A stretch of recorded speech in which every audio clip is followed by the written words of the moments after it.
Yeah, Malgan. Hey everybody, welcome back. We're starting this video again with Artie Cat. Artie Cat, do you want to say hi? She gives you all of her head bumps. She likes to read with us, so it only makes sense that she joins us on some of these videos. Isn't that right?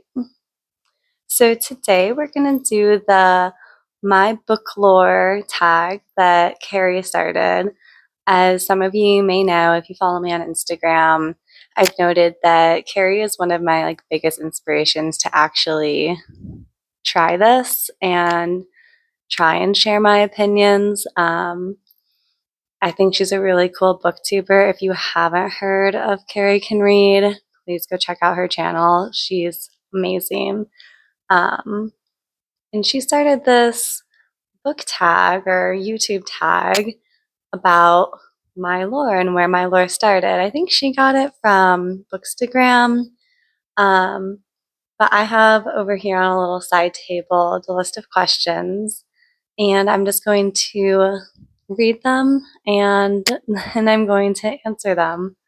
And if you're seeing this and you think, hey, I can do that too, you can definitely do this. If Artie Cat and I can do it, you can do it too.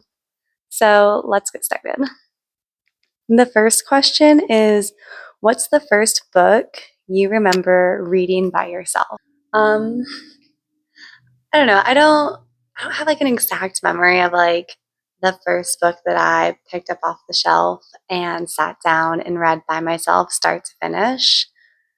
But I do remember that I think my parents actually still have it, is a box set of the Boxcar Children.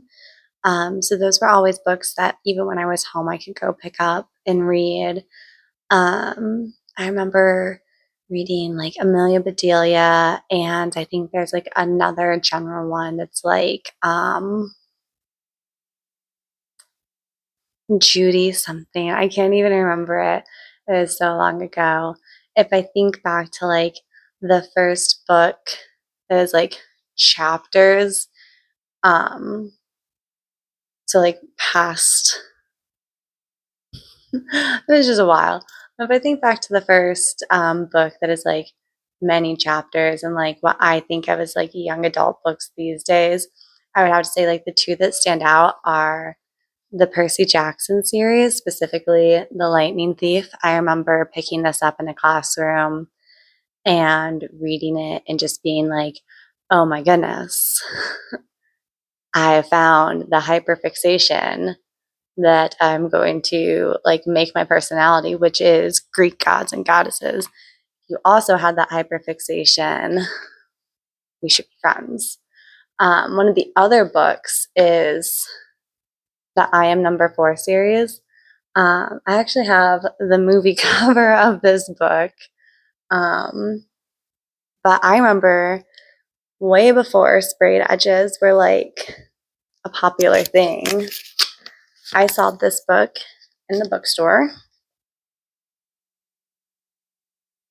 and it had Lorien legacies on the side of the book, on the pages. And I was like, oh, I gotta get it. And I also became obsessed with this book series and have, I think, every single book in this book series, including the novellas. I gobbled this up. We'll have to do another video just kind of either a plot breakdown of this series or some overview, because this is great. The movie the movie is a movie that I love to hate, and we're gonna leave it at that. All right, let's go on to question number 2. What character did you most identify with as a child? I think probably again circling back to Percy Jackson. I feel this book series is going to come up a lot in the where did my lore start.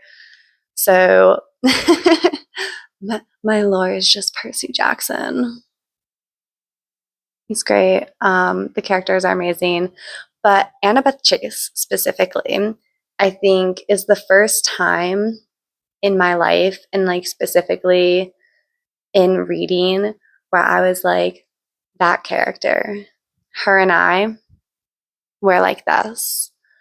Um, if you don't know, Annabeth is a young woman with blonde hair and gray eyes. In the book series, she is. And as a young girl with blonde hair and, depending on what I'm wearing, blue gray eyes, I don't know what, because I'm not nearly as smart as Annabeth Chase is. Um, but I just saw myself in her. And I was like, that girl is not underestimated. She knows her shit. Even when I first read it, I probably didn't say the word shit. I was like, she knows her stuff. She's really cool. And it just like made me long to like be a part of that world and to be able to prove myself like Annabeth could, and to have these like strong ties. And I think one of the reasons I have such strong ties with some of my early childhood friends, one of my best friends, we have been friends since we were 9 years old. We're creeping up on 20 years of friendship. Like, she's not getting rid of me, thanks to her. But I think seeing in books people having such strong friendships and relationships, like, it just made that possible. And yeah. All right, so question 3. What was your pre-K to 8th grade comfort book? And I'm actually going to say 2 different book series, maybe 3. Can I bring up Percy Jackson again? Definitely a comfort series. And then I already, the I Am Number 4 series, definitely a comfort series. So much so that like I still have everything in those series today on my bookshelf and like on my main bookshelf because I love them so much. A book series that was a comfort series for me that might still be at my parents' house. I'll have to look the next time I'm up. Is Maximum Ride. Eddie Mackenzie might help a girl out and put in like the book cover floating somewhere, but she also might not because Eddie Mackenzie is still learning how to edit. So we can only get better from here. Question 4 is, where was your safe space as a kid? My safe space was definitely my bedroom. Um, it was where I could, do anything. I could stay up and read. I could play on my Nintendo DS. I could watch YouTube videos.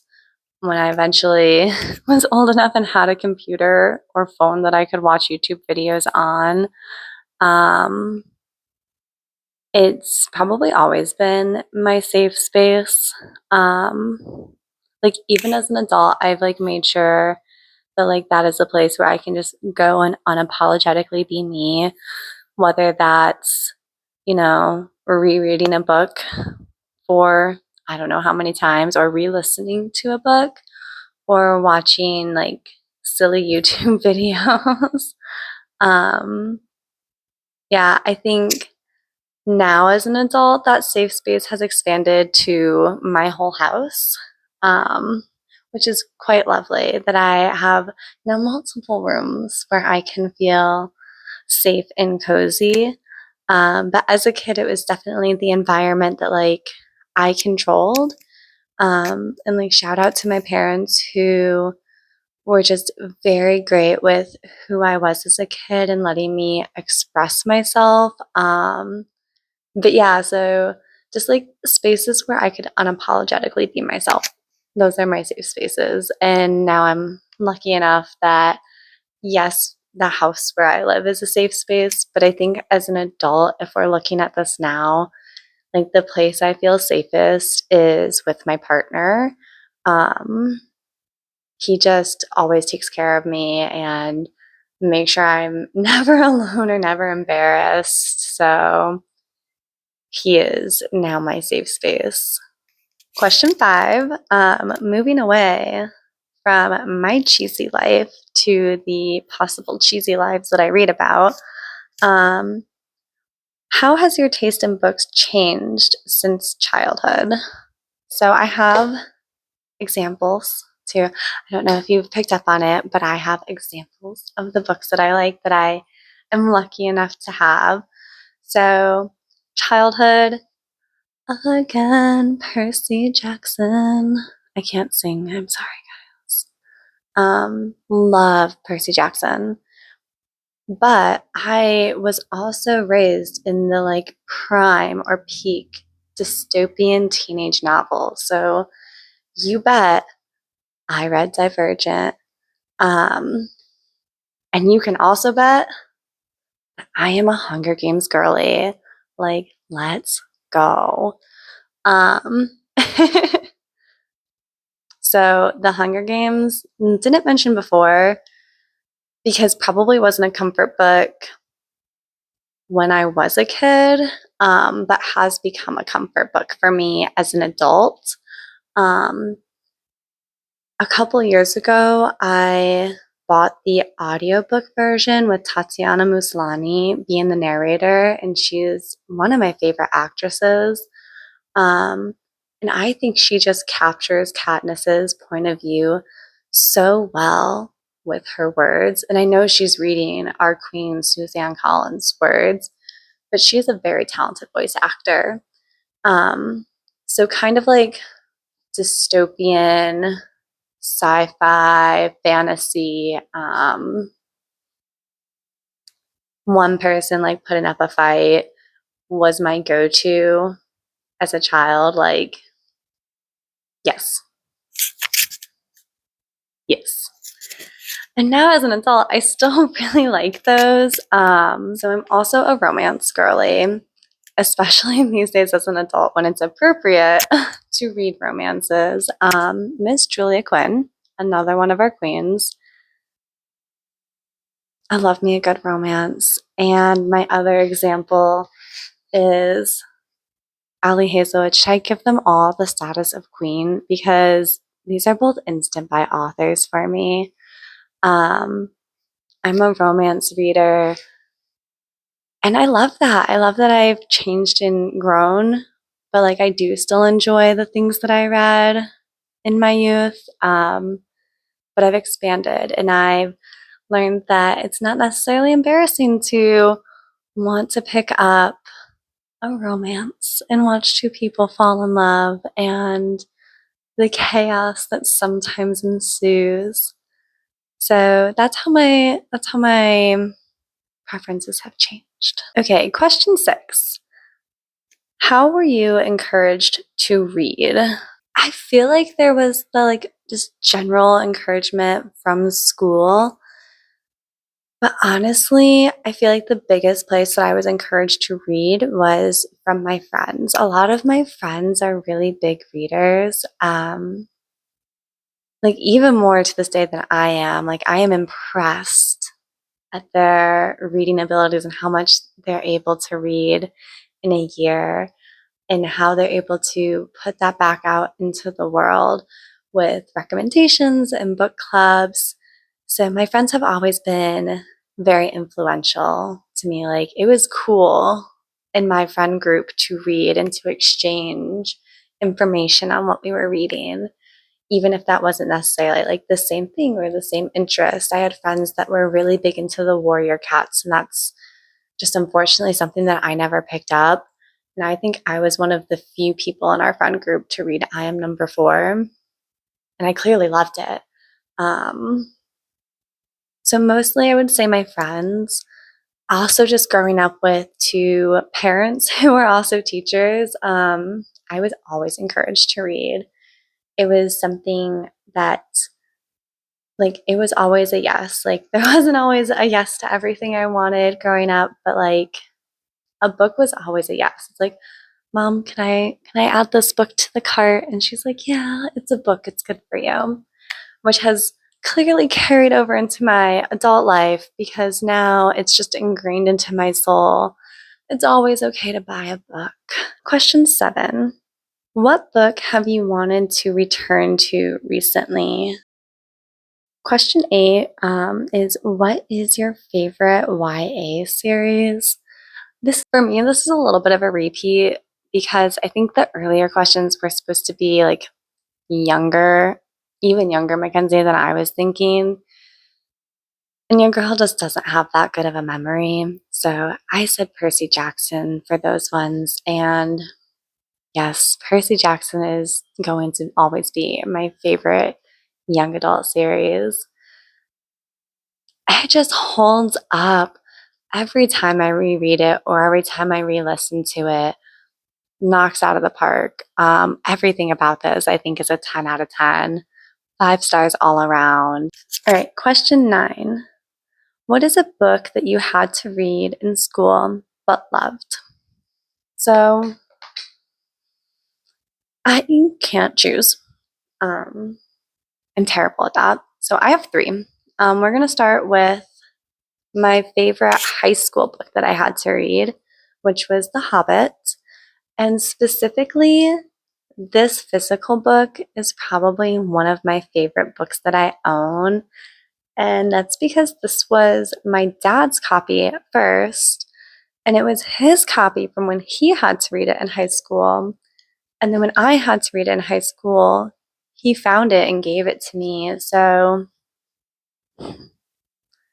you can just see how well loved this book is because it is one of his favorite books as well.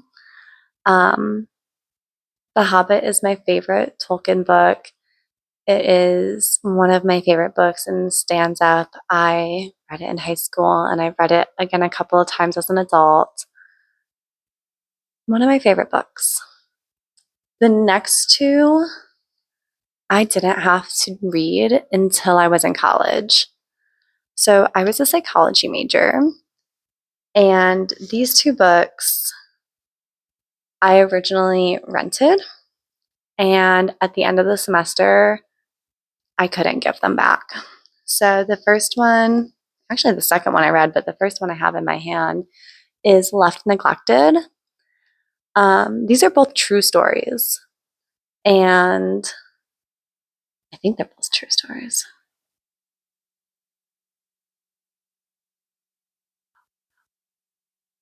This one's not true.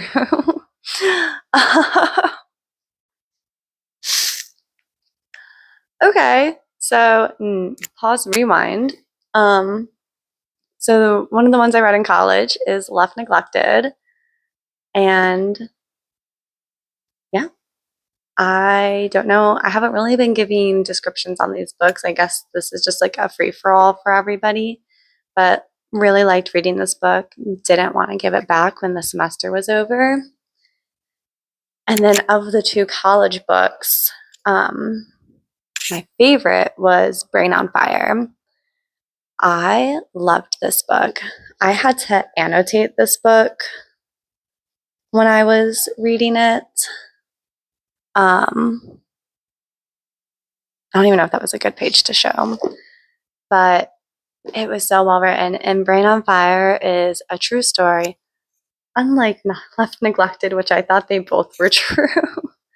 But Left Neglected, this happened to a journalist. This event, that's all I'm going to say. I don't want to give any spoilers. This event happened to a journalist. And when she got better, she wrote about it. So it's a very interesting take in learning through someone who has experienced a medical condition that affects your brain. Question 10. What is your weirdest favorite book? Reeler on back. Brain on Fire is probably my weirdest favorite book. If you haven't read it, it's a good read. Would recommend. Okay, question 11. If your 13-year-old self could live in a fictional world, which world would it be? Like, where would it be? And is it different than now? It's probably definitely different than what it would be now. I'm very lucky that I really love my life. So I don't know if I'd want to give that up to be in one of these worlds. Um, if I had to choose, I'd probably, as an adult, choose a romance and like pull Matt in with me. 13-year-old me, I keep this book in a separate pile because I just keep grabbing it. 13-year-old me would definitely choose Percy Jackson, especially if it meant that I was a demigod. Sign me up. Let's go to Camp Half-Blood. Let's figure out who our godly parent is. And let's hope that we have some dope powers. Question 12. Is there a newly released book you wish you had when you were younger? Yes. Actually, a book that I read this year. I'm going to say Wild About You, but really any of Caitlin Hill's books. If I could have gotten younger Mackenzie to appreciate that it was not only cool to read romance, but like 100% fine. I think when I was growing up, there was a stigma against reading romance. And I think Caitlin Hill writes it in a very approachable way that shows that it's totally fine for anyone to want to read romance books. So Caitlin Hill, specifically Wild About You, because that is my favorite of the 3 books that I've read by her. And last, but certainly not least, we're ending on 13. I don't know if that was the original number for this book tag, but 13 is my lucky number. So question 13. What brought you back into reading as an adult? So what brought me back into reading as an adult? I'm going to have to give credit where credit is due, and that's actually Netflix.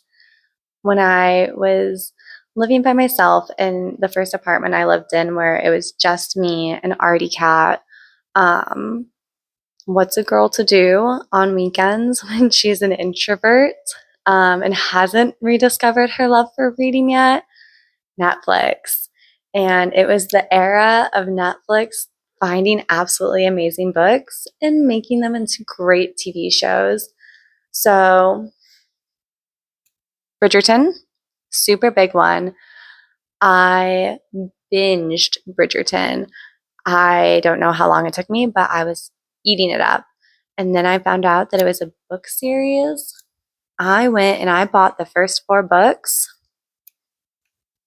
Yeah, I just bought the first 4 books. Having only watched the TV series, I blindly was like, please take my money. I will take these 4 books. And I finished them so quickly.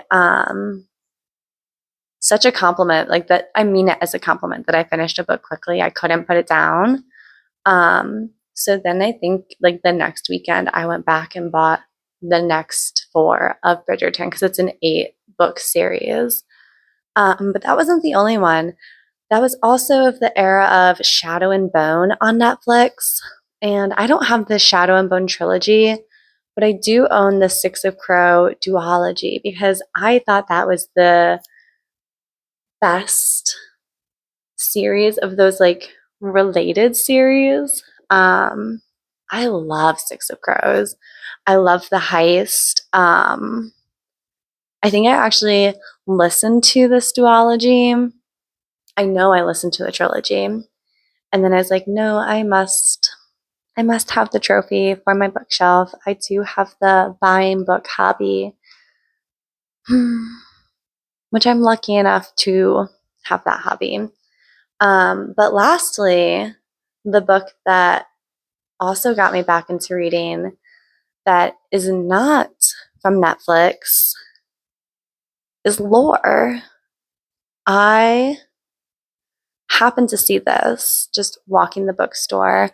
I saw the Medusa head and I had to pick it up. And I was like, this is giving, I think it was marketed as slightly older Percy Jackson. I love this book. It is one of my favorite books of all time. And it is slightly older Percy Jackson. This book led Alexandra Bracken to be one of my all-time favorite authors. I loved it. I canceled plans because of this book.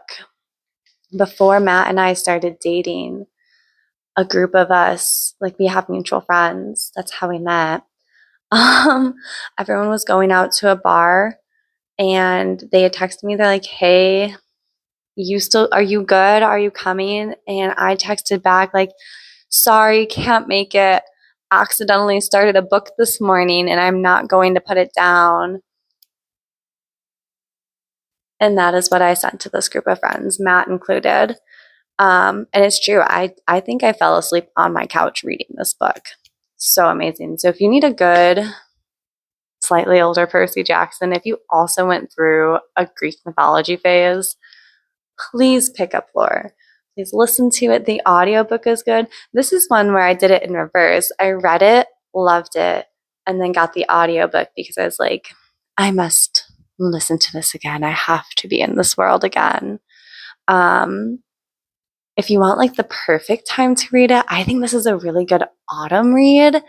I love listening to it around October, especially if I can time it up right. So it's kind of around Halloween. Yeah. So that's it. This is my lore of my reading. We only had one cat with us today. The other two are off napping somewhere else in the house. But thank you so much for joining me and for hopefully enjoying these videos. I will see you next Tuesday with a brand new video. Bye.